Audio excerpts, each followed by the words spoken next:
Welcome to today's episode of Little by Little Homeschool podcast. And I am really looking forward to this conversation. I have September McCarthy here who is going to chat with you, of course, about homeschooling because we love homeschooling.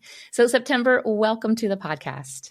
Thank you, Leigh. I'm so happy to be with everyone today. I am blessed to be able to connect with you a little bit more here. We connected in the fall with the homeschool conference here in Syracuse, New York area. That was so fun. It was such a blessing to have you there. And I'm glad we can talk a little bit now. So can you I know a lot about you, but can you do an introduction to the listener? Let them know a little bit about yourself. Yeah. So we both live in New York State. So that's kind of neat. We just live far apart in New York State. And so I've been living in upstate New York for my entire life. And I married someone from this area. So my husband and I have been married 35 years and we have 10 children whom we've all homeschooled. Some of them did take the route of some private schooling and we did some tutoring and outsourcing, but we've been homeschooling for almost 3 decades. And that's really not who I am, but it's a little bit of what I've done. And we have 12 grandchildren now. And the oldest just turned 10. And I can hardly believe that I have a 10-year-old granddaughter. And so I'm an author and a speaker. And, my main role in life, I call those things I do on the side, but my main heart and passion is for women and moms and homeschoolers. And I just try to flesh all of that out in the things that I do. I have an online shop called September & Co.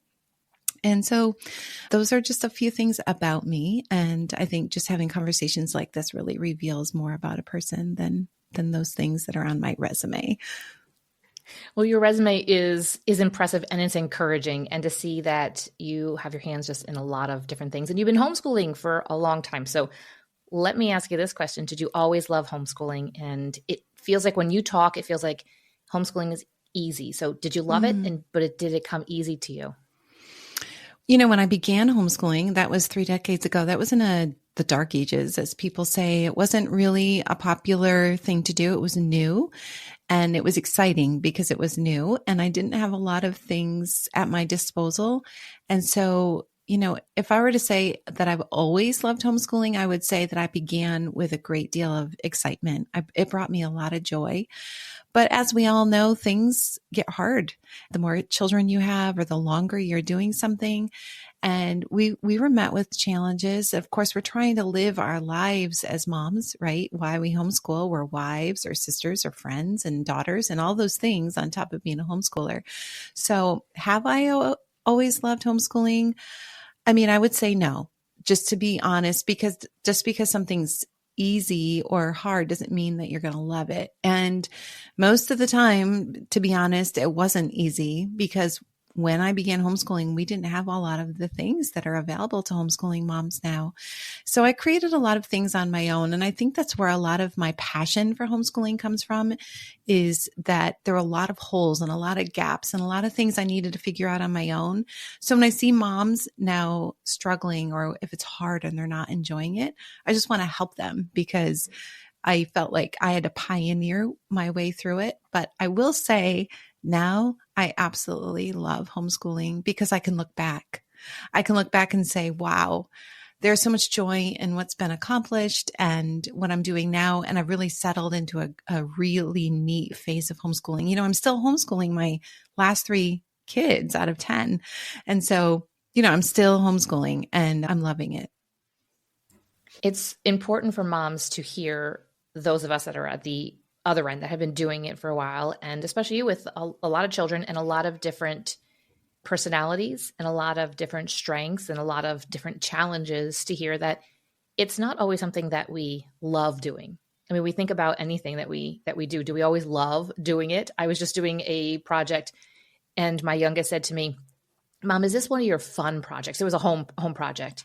And I was like, I'm not having fun right now, but it is like a fun project. It's not something I have to do. It's not like there is a plumbing issue and there's water spurting out somewhere and we have to do something about it. It was just adding some prettiness to the home. Mm-hmm. And I was like, no, I'm not really loving it right now, but it is a fun project. It is something that I want to do. And so I liken that to homeschool, is that there are times where we aren't going to love it, but overall is that we can look back. And I know I can look back.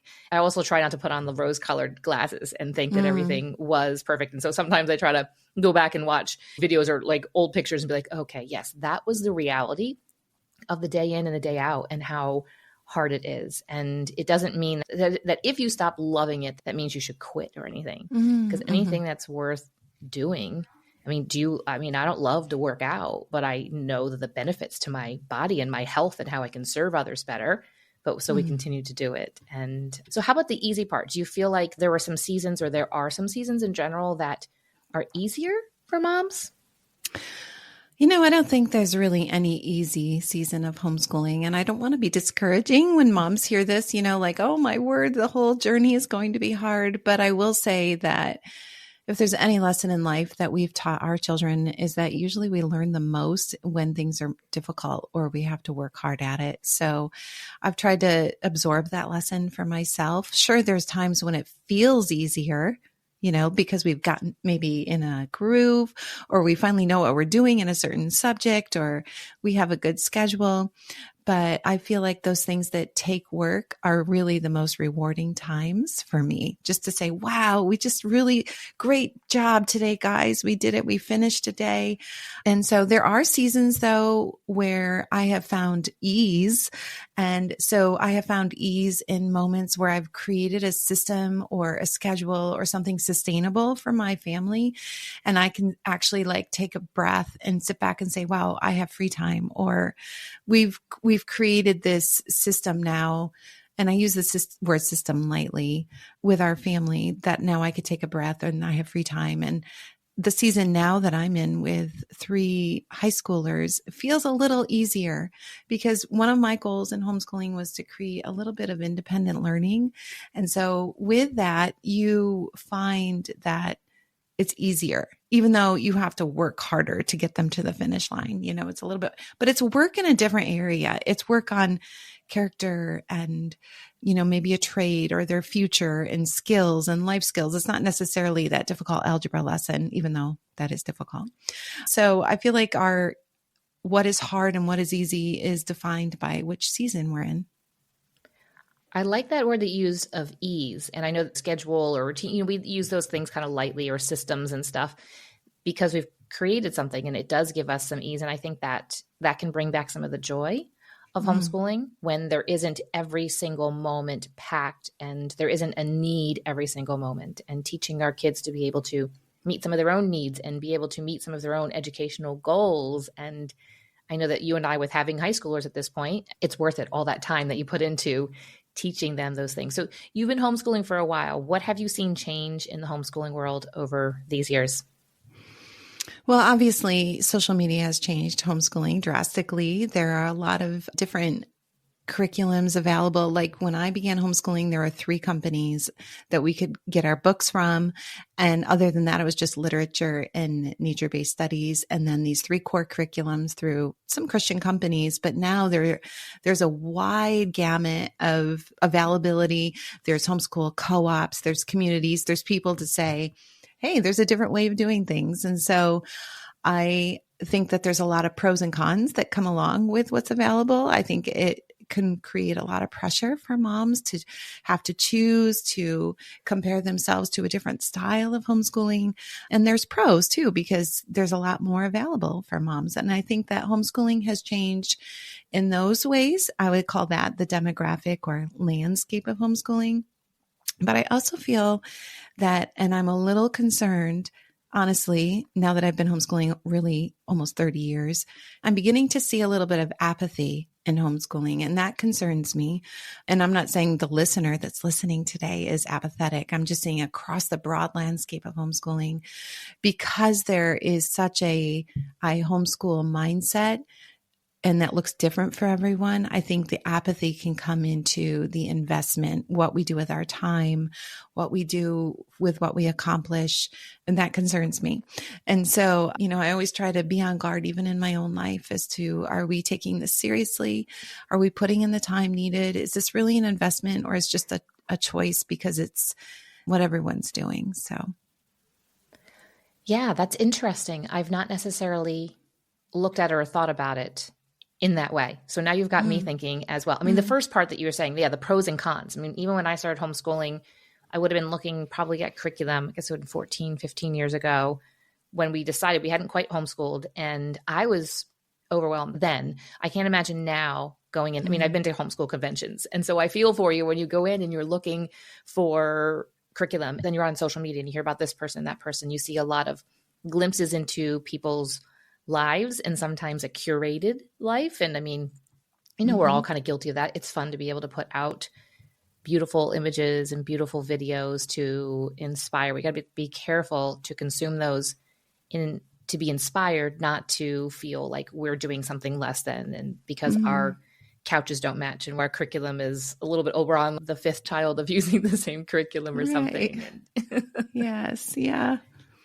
It definitely is even changed for me. And I would agree that social media has changed a lot of it, but I think that it's also has kind of normalized it too. So that we don't feel like we are the only ones. Because sometimes you can be in a community, you can be in, a neighborhood or somewhere and not know anybody else that homeschools. But with having social media, then you're like, okay, you kind of feel like you're not the only one, or you're not the only one that's normal. You're not the only one that's just kind of living a normal life and homeschooling at the same time if you're feeling like there aren't many homeschoolers around you. Yes, right. Yeah. And so that apathy part, can you talk to me a little bit more about that? Because I want to hear more about that. You're kind of getting me thinking here. Yeah. I just feel like with the so many different styles of homeschooling that are available to choose from because of social media, it's all being talked about. There's a lot of different ways now to homeschool, which is great. But because of that, I think the element of schooling or teaching is sometimes lost because we're focusing so much on the feeling of homeschooling. So, there's unschooling and there's wild and free, all of these amazing options available to homeschoolers, which is great because it talks and it teaches us it's about our home. It's about our hearts. It's about character. It's about creating the whole child and not getting caught up in the workbooks. Totally true. Totally exactly what homeschooling is, which is why I think so many people choose to homeschool. But because of this huge influx and people who don't really understand what it means, the commitment to homeschool, it's appealing to them. And so we choose to homeschool. And then a lot of the educational part of homeschooling gets lost. It's just a workbook check. We're going to do all of these amazing fun things. I do the fun things. We're a fun family. I'm all about educating and creating and cultivating curiosity and creativity. That's part of my homeschooling. But I have seen so many aspects of homeschooling being eliminated from homeschoolers' lives because of this influx of this new mindset. And it really does concern me. And when it first began, I thought, this is amazing, all these different choices, but now I'm beginning to see a lot of gaps and holes. I work with homeschoolers on a daily basis in another job that I have, and there are a lot of pieces missing. And so not to say that homeschooling is negative, but to really just encourage and challenge us all to really put in the time that it takes to make sure our children are educated. And it's not just a one and done. You're done with your stuff. It's only been an hour. Just go have fun. And so sometimes I feel in the homeschooling world, and I have my own podcast, and I know we are to be a source of encouragement to families. But after writing my last book, Hope for Your Homeschool, I was just really convicted to remind homeschooling moms that we have a responsibility to, right? And to make sure we give them the best that we can and to put in the work and the time, even when it's hard, and that we can find joy. We can stay the course. We can finish well and to graduate our children and to say, I don't feel like I left a stone unturned. I gave it everything I had. It's a great reminder that with homeschooling, it's just sometimes you just got to put your head down and you just have to do some of the things, right? And it doesn't always look pretty. A lot of homeschool days are dealing with bad attitudes or maybe still in their pajamas. You got your bed hair and they're cranky and this kind of stuff, and working through obviously that character with them. But there's just a lot of things that just go on behind the scenes in order to prepare our children for the future. So thank you for Mm-hmm. that insight. That was good. That gave me some good clarification. I can see that too now. Mm-hmm. So there's a lot of moms that are listening to this podcast, and most of them are closer to the beginning of their homeschool, first couple of years, maybe first 5 years or so, but kind of the beginning of that journey. Can you share how you finish strong to help encourage and inspire them? Homeschooling the long term and finishing with joy for me is about embracing seasons of imperfection. Homeschooling isn't perfect, and just getting to the end. Like, I'd like to think of it as like pulling this wagon across the sand. I've used this analogy before, and just piling everything in. Like, everything has to fit into this wagon that we get to the end across the sand, and it's unbalanced and it's difficult, but it's about our pace, right? So there's 3 things that I always share with moms, and that is to be unhurried and pace yourself. You want to finish well. Avoid distractions. Like, there's going to be a lot of shiny things that come along the way. Avoid apathy, and to eliminate, this is the biggest thing, eliminate this pressure of success. So success is only defined by what you want or think the Lord has for your child. And success is defined in so many different areas from the world. It could be maybe a college degree or a 7-year college program. It could mean all of the awards and diplomas and all of those things. It could be maybe your child just needs to finish well by what you determine is your level of success. And I feel like that is a huge thing that we pile onto ourselves. What does success mean? And so to enjoy all of those moments, lean into your community, make Christ the center of your homeschool, and really just keep a long-term vision if you can, even if that long-term vision is the end of the week, right? And that really helps us not give up. There were definitely seasons that I wanted to give up. It was really hard at times, and it would have been, we'll say in air quotes, easier for me just to not do it anymore. But I didn't feel that was what the direction God was calling me in. I felt like from the beginning that this is what he wanted us to do. And now that I'm at the further end and I have just, I don't know what my youngest is 11th grade. I don't know what his senior year is going to look like. We might do something a little bit different. He might try a trade school. He might, we might just take a different direction. So I'm like, is this it? Is this my last, year of this academics? And I'm just so glad. And for him, there's so many things that are like, you're talking about distractions. There are things that I'm like, ooh, shiny objects. I want to go do this. I want to go do that or something. I'm like, no, stay strong. I've said no to some things because I've said, I want to finish well with him. And I don't want to, it makes me emotional. Like just talking about it. I'm like, I just want to finish well all the way through. He's been my one that I've done all the way through. So I'm like, woo, here we go. Congratulations. So, I mean, not that I didn't do a lot with the other 2 as well, but it's just wanting to finish well. And it takes just the one foot in front of the other. And sometimes you're like moving at like a slug's pace there, but then all of a sudden you look and you're like, wow, we made it. We did it. And I don't know, to me all the time was absolutely worth it. I'm sure you feel the same way. Yeah. As you were talking, I was thinking about, I have graduated 7 children and 5 of them are married with children, homeschooling their own children, which I never in my mind thought that would happen. I think back to my early days. We lived in a small trailer, set up a tiny table. We had little books, didn't know what I was doing. I thought purchasing a whiteboard and having sharpened pencils was like the thing.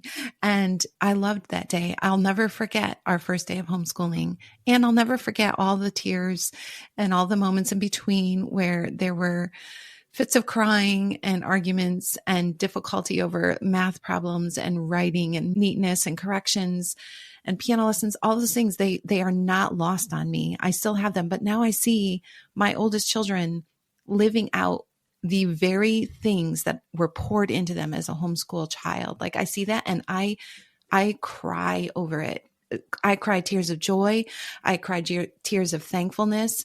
And I'm so thankful to the Lord for giving me the strength to persevere. And I hope any homeschooling mom that's in those early stages can hear both of us say, it is so worth it. I'm over here getting teary-eyed again over your story and just, I mean, what a beautiful, I hope to attain to that someday. Our kids are going to make their own decisions, but so far they all say that it was worth it. It was worth the time. And we have a lot of stories that we laugh about now, the math lesson. You talk about like the crying over the math and the writing and the penmanship a little bit neater. Exactly. I think that happens in every single, I think those three things. Yes. Yeah. So thank you. That I'm encouraged and inspired by that. Thank you, September. So where can the homeschool mom listening connect a little bit further with you? I'm at septembermccarthy.net. And of course on Instagram, I think that's where I am the most, is on Instagram at September Ann with an E. And then our shop, which is September & Co shop on Instagram. And then of course, any places I travel and speak, but I'm just trying to devote more time at home this year. So probably social media is where you can find me the most. Perfect. I will drop all those links in the show notes. So September, thank you for joining me today. Thank you.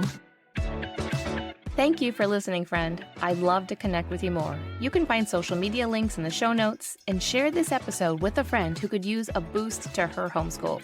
See you back here real soon.